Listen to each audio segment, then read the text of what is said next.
Hello everyone, welcome to Art. It is so nice to see you.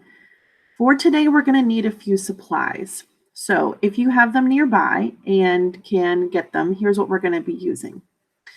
Either a sketchbook or a sheet of paper. And then we're also going to be using a pencil or crayons or colored pencils. Markers are actually not very friendly for this project. So if you need to go and get those supplies, go ahead and do that. And then come on back.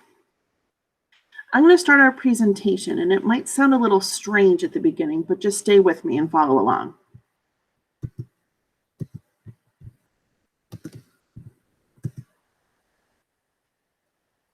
Okay, the title of this presentation is Amazing Apples. Seriously? Apples? Yes, apples.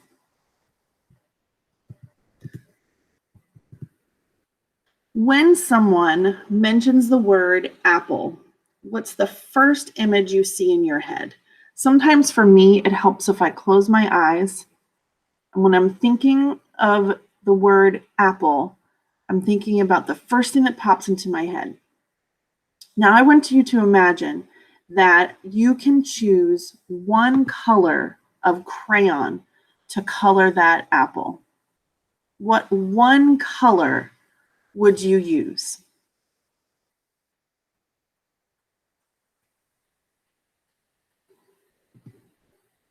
Not everyone, but most would answer red.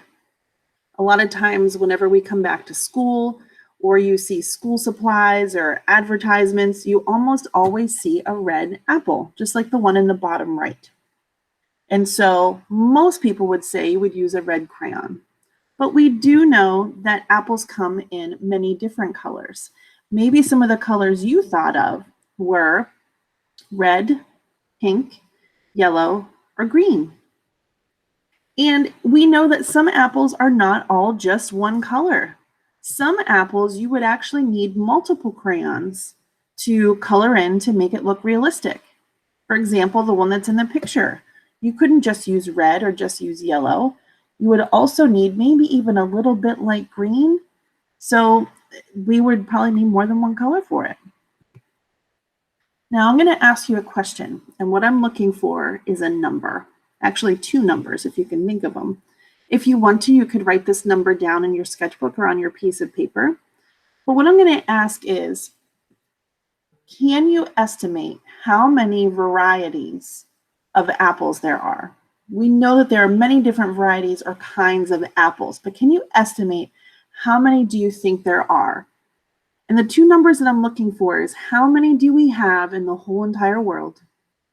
And how many do we have in the United States?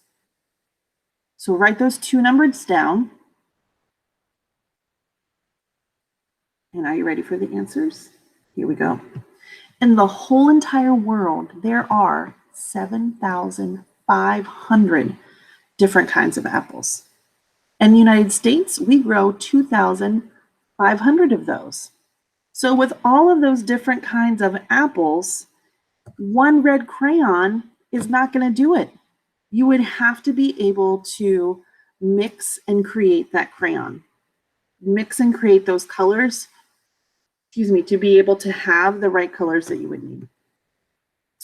Crayon companies can't give you every single color in the whole world in one box of crayons, because you could not fit that box of crayons in a backpack.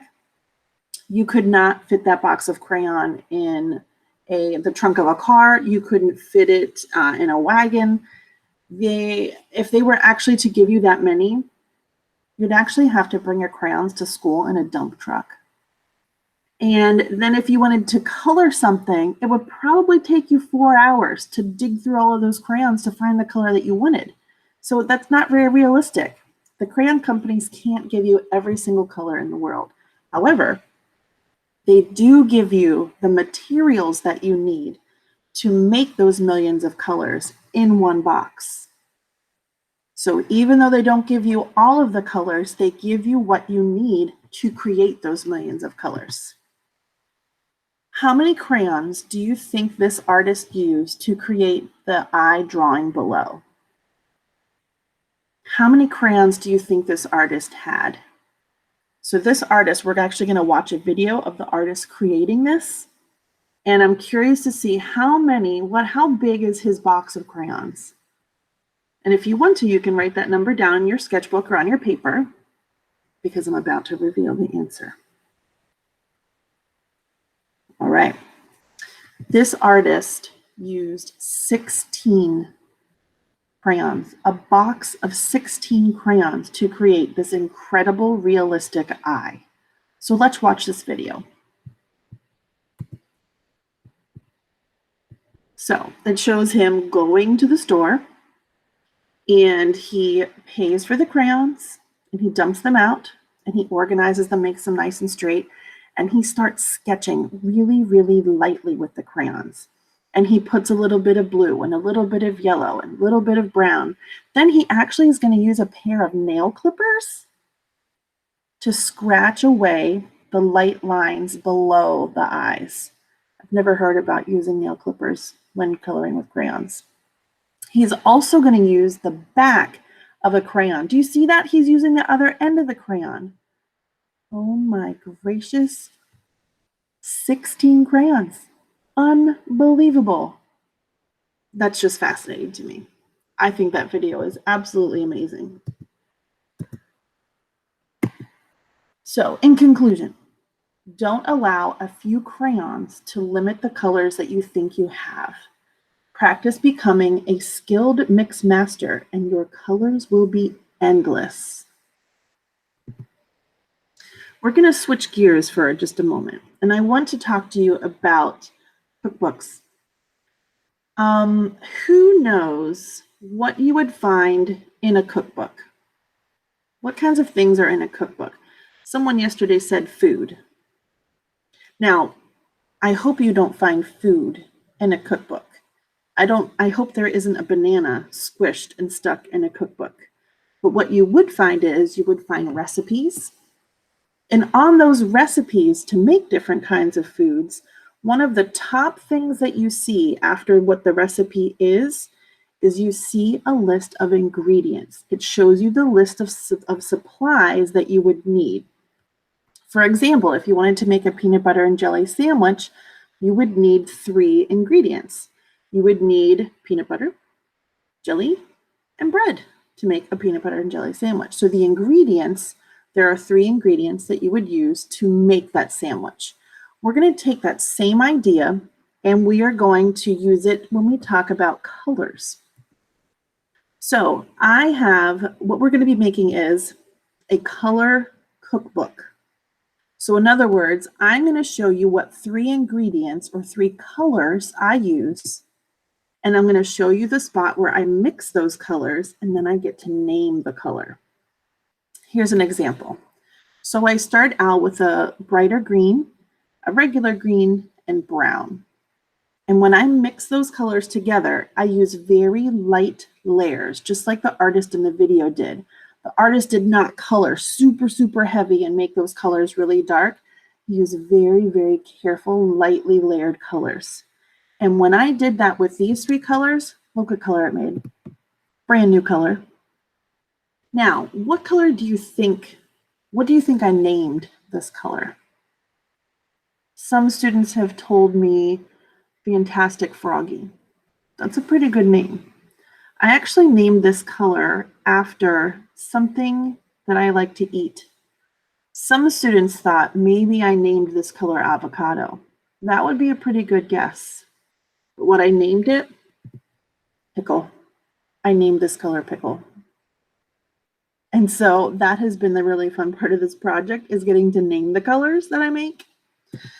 So here are some colors from my color cookbook.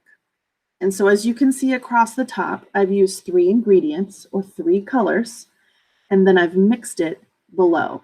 So here you can see my color pickle. You can see a color called Jules Jam, and you'll see a color called Sunshine. You do not have to use 3 colors.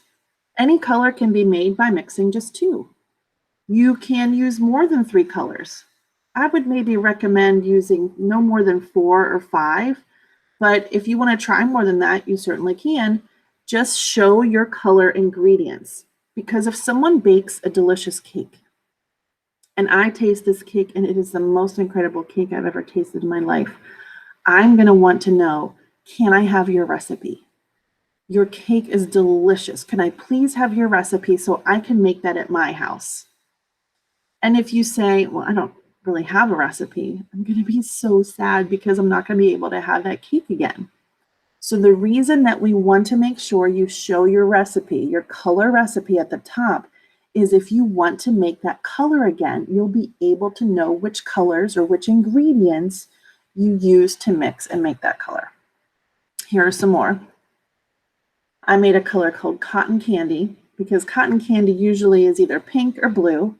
So I used white and pink and blue to make one color and I called it cotton candy. The next color is dolphin. And then the final color is Kermit, kind of like the green frog. So lastly, what I'd like you to do is to spend the rest of your time, now it's your turn to create a color cookbook in your sketchbook or on a blank piece of paper. So you get to determine what that looks like. All you need to do is show your ingredients, your color ingredients, show what the color looks like when it's mixed together, and then put a name at the bottom. Name your color. Now, I will tell you, it is a little tricky. Sometimes it's tricky to come up with a name that you want to use for your color, and that's okay. Maybe you skip that and come back to it later or the next day. So don't worry if you can't come up with a name for the color. Another idea, you can call that color mystery because you're not sure what it is. Or you can call that color, I'm not sure. You could call that color, don't really know. You could name that color. You may also come up with a name for a color first. I heard a student say that she made a color called Leapin' Lizard. What do you think that color would look like? Maybe that's something you want to try and make. A lot of my students have been using words or mixing colors that talk about the galaxy or the Milky Way or stars. I've also heard other kinds of food that people have mixed. And so have fun with it. Make some really fun color names and then mix those colors or come up with the colors first and then name them. Here's what my coloring cookbook looks like so far. So I have these small little pictures. And do you see here? These are colors that I haven't, these are spots for me to make more colors that I haven't even filled in yet. So this is what my coloring cookbook looks like. So for the rest of your time, would you please go ahead and find a clear spot in your sketchbook or on your piece of paper and practice becoming a mix master. Mix up your colors, name them, and enjoy being a mix master. Great to see you. Bye.